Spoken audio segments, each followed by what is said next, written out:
जय श्री कृष्ण। आप सभी को मार्गशीर्ष मास शुक्ल पक्ष मोक्षदा एकादशी की ढेरों शुभकामनाएं। प्रिय दर्शकों, आज हम बात करेंगे मोक्षदा एकादशी के विषय में कि मार्गशीर्ष मास के शुक्ल पक्ष की मोक्षदा एकादशी किस दिन है, इसका व्रत किस दिन किया जाएगा, पूजा के लिए शुभ मुहूर्त क्या रहेगा, शुभ समय क्या रहेगा, कैसे इसका पूजन करना चाहिए, और ये जो एकादशी है इसके व्रत की विधि है क्या, इसके नियम क्या है, कौन से व्रत के एक दिन पहले शुरू हो जाएंगे, कब तक व्रत के नियम पालन करने हैं, पारण के दिन तक कौन से नियम है जो पालन करने हैं, 3 दिवस का क्या विधान है, इसका 3 दिन तक कैसे आपको इसकी पूजा या इसके नियम का पालन करना चाहिए, इस एकादशी की महिमा क्या है, महत्व क्या है, महत्व क्या है, और ये एकादशी भारत के अतिरिक्त अन्य देशों में कब कब रहेगी, और महत्वपूर्ण जानकारी की भद्रा के विषय में जो कहा जा रहा है उसकी सच्चाई क्या है, क्या मोक्षदादशी वाले दिन भद्रा है क्या, और अगर भद्रा है तो इसका पूजा पाठ पर क्या प्रभाव होने वाला है, इस एकादशी पर क्या प्रभाव होने वाला है, इस एकादशी के व्रत को कब किया जाना चाहिए, कैसे किया जाना चाहिए, पूजा के लिए समय क्या रहेगा, और भद्रा कब से कब तक रहेगी। इस प्रकार से इस आने वाली एकादशी के विषय में संपूर्ण जानकारी आपको प्रदान की जाएगी। आपसे निवेदन है कि वीडियो यदि थोड़ा सा भी अच्छा लगे तो कृपया इसे एक बार लाइक अवश्य कर दीजिएगा।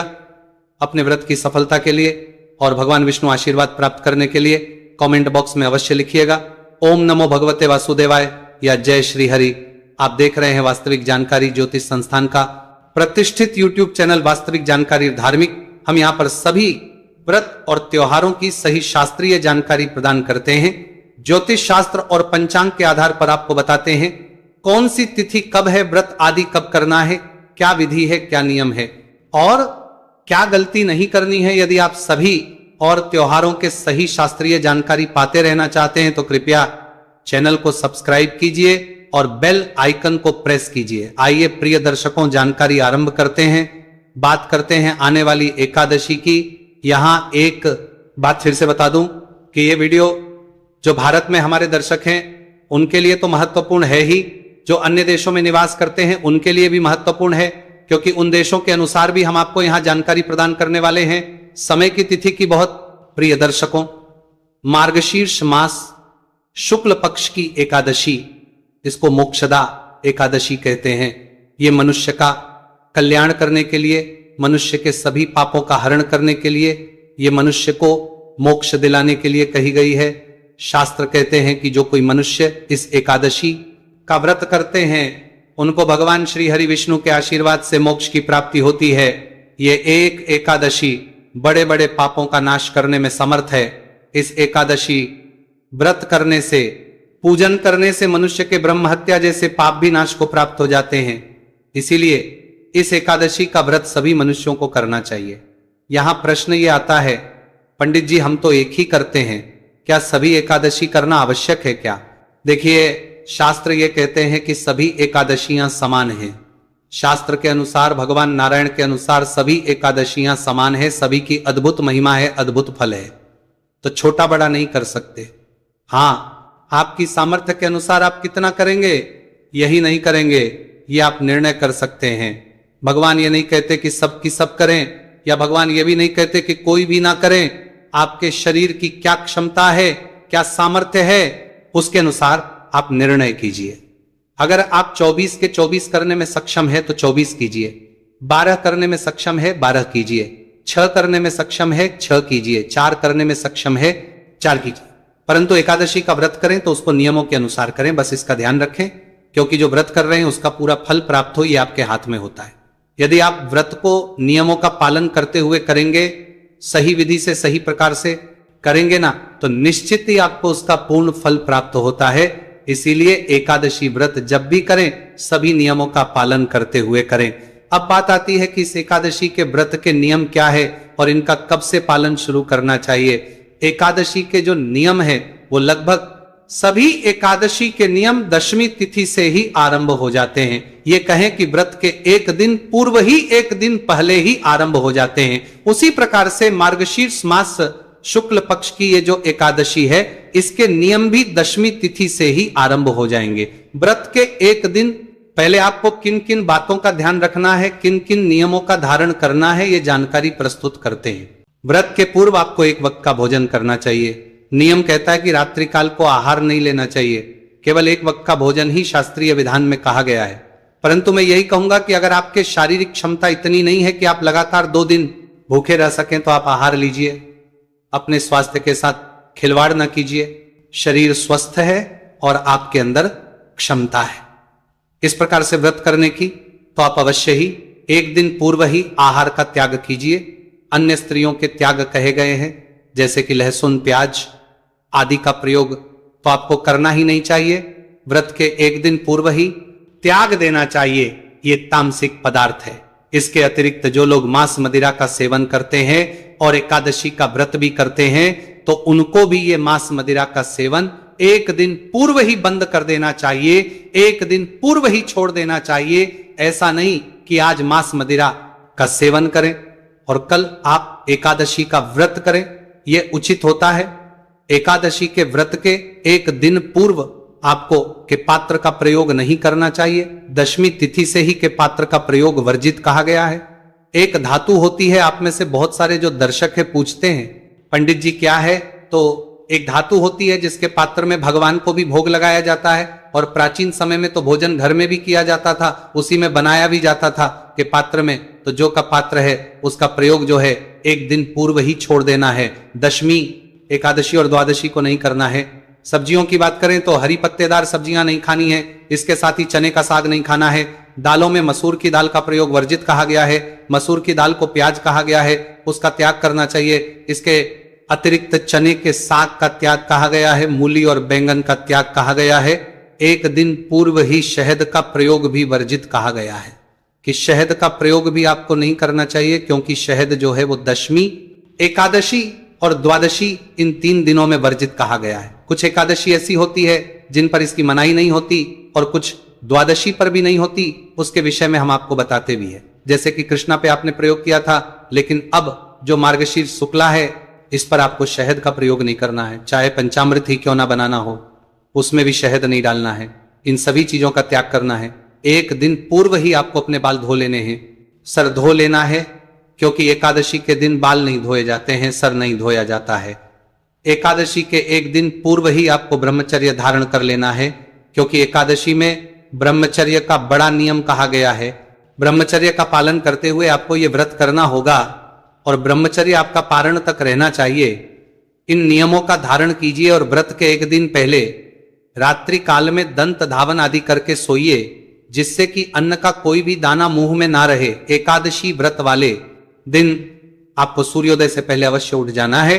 प्रयास कीजिए कि यदि आप ब्रह्म मुहूर्त में उठ पाए तो उत्तम है, अन्यथा सूर्योदय से पहले अवश्य उठ जाए। उठने के बाद स्नान आदि कीजिए, स्नान आदि करके स्वच्छ वस्त्र धारण कीजिए। स्वच्छ वस्त्र धारण करके आज के एकादशी व्रत पूजन का आप संकल्प करते हुए पूजन करेंगे और तदोपरांत जो पितृकर्म आज करना चाहिए उसको करेंगे। पूजन के पास क्या सामग्री होनी चाहिए वो सामग्री एक बार आप नोट कर लीजिए, इसको आप एकत्र करके रख लीजिएगा।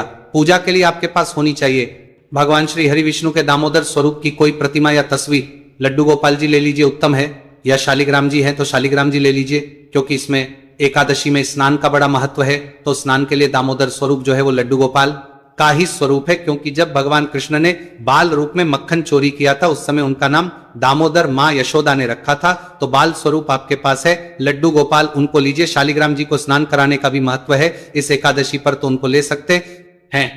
या जो भी आपके पास भगवान श्री हरि विष्णु की कोई चित्र या तस्वीर है आप उसको लीजिए। उसको स्थापित करने के लिए चौकी लीजिए, चौकी पर बिछाने के लिए लाल या पीला वस्त्र हो। इसके अतिरिक्त रोली, मौली, पान, सुपारी, लौंग, इलायची, धूप, दीप, नैवेद्य, फूल, फूलों की माला, इत्र, जनेऊ, भगवान को अभिषेक कराने के लिए पंचामृत बनाने के लिए कच्चा दूध, दही, घी, शक्कर और गंगाजल, शहद का प्रयोग नहीं करेंगे। ये सारी सामग्री आपने एकत्र करके रख लेनी है।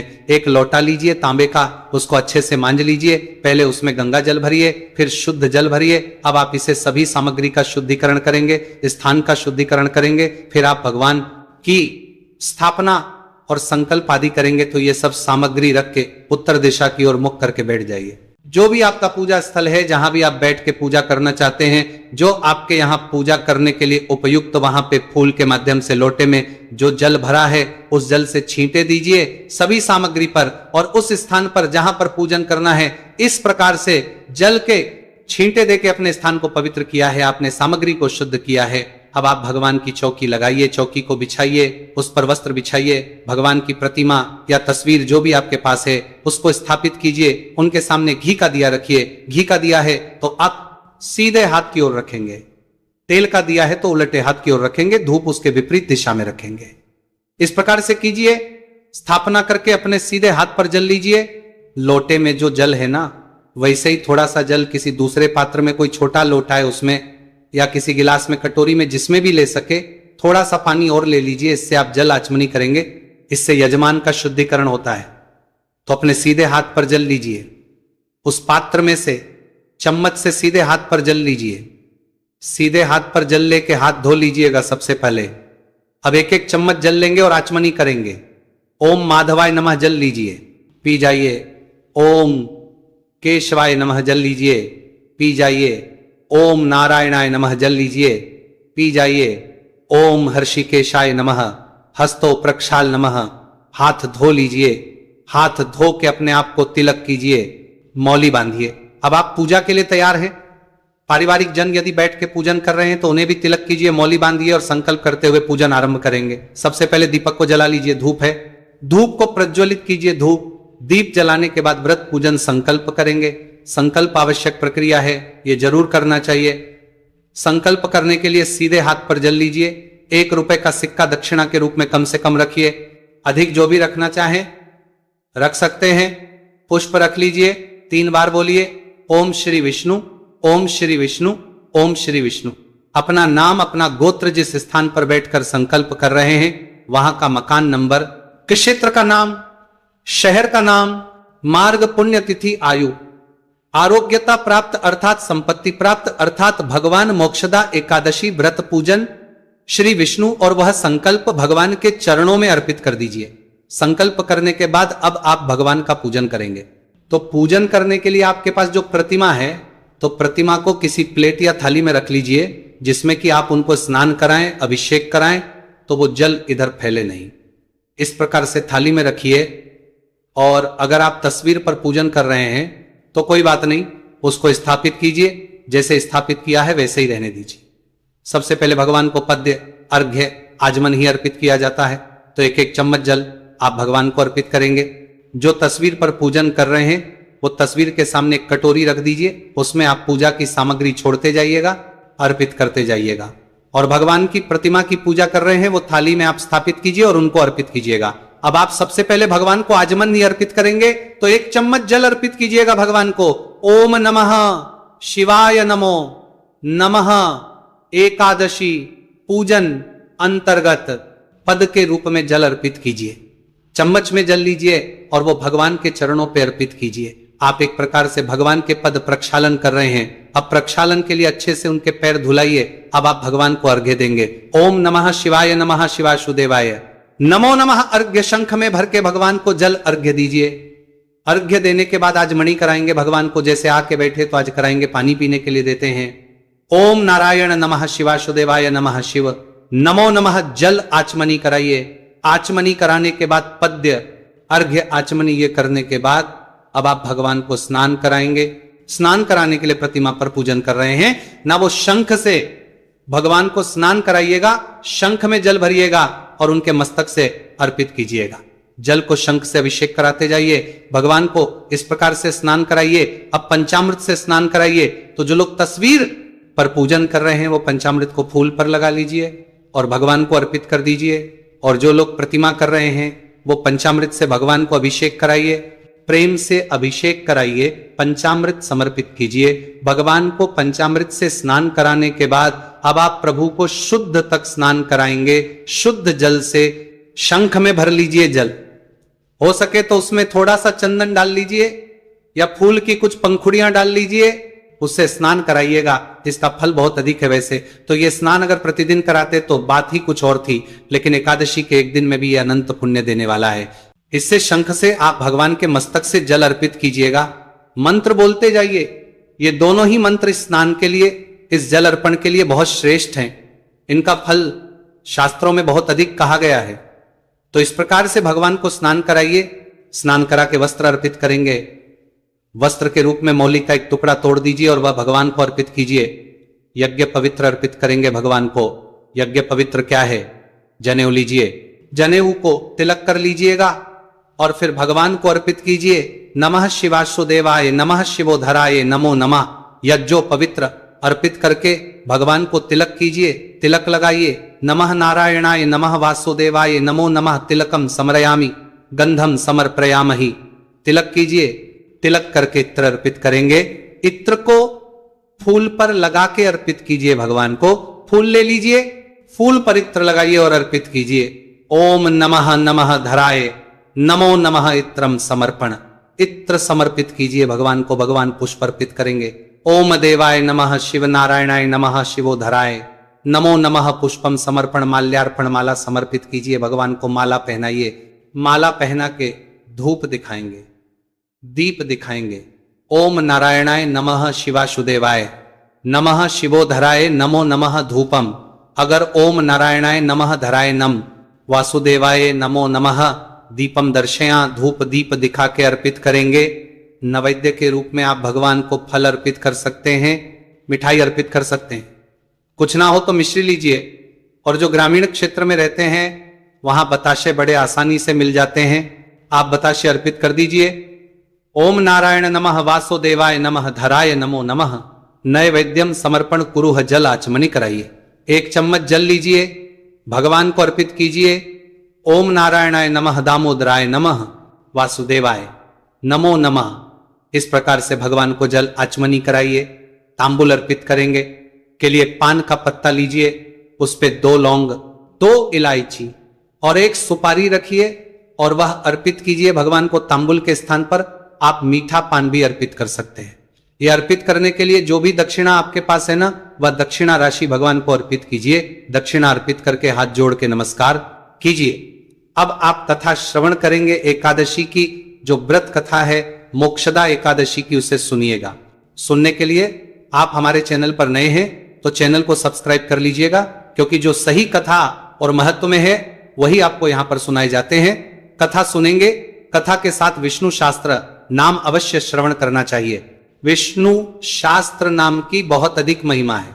विष्णु शास्त्र नाम श्रवण कीजिए और फिर भगवान की आरती कीजिए। ये दोनों ही वीडियो हमारे चैनल पर एकादशी के दिन आपको जाएंगे। एक ही वीडियो में हम कथा भी सुनाते हैं और विष्णु शास्त्र नाम का श्रवण भी कराते हैं और साथ में आरती भी होती हैं, तो उसका लाभ लीजिएगा।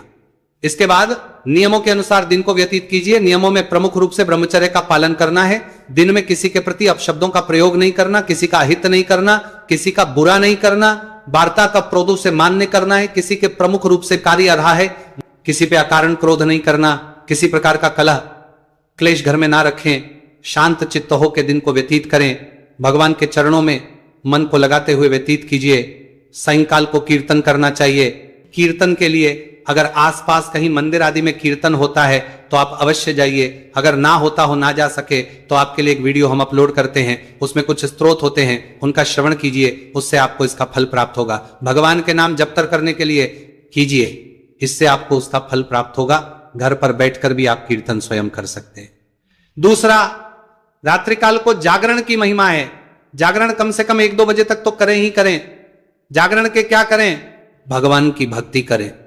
या जो स्रोत हम अपलोड करते हैं वो वीडियो आपके इसीलिए होता है कि रात्रि जागरण में आप उसका श्रवण करें, तो उससे आपका जागरण अत्यंत कल्याणकारी होता है। तो उसका श्रवण कीजिएगा, उस वीडियो को देख लीजिएगा। उसको सुनते हुए 1-1.5 घंटे का वो वीडियो होता है, उसमें आपका रात्रि जागरण हो जाएगा। अगले दिन पारण के लिए सूर्योदय से पहले आपको उठना चाहिए। उठने के बाद स्नान आदि करके, स्वच्छ वस्त्र धारण करके, और फिर आपको पारण की पूजा करके व्रत का पारण करना चाहिए। इसकी संपूर्ण विस्तार से मैं आपको वीडियो में बता दूंगा, तो उसको देख लीजिएगा। बात करते हैं कि एकादशी है कब, किस किस देश में। प्रिय दर्शकों, शुरुआत करते हैं यूएसए से।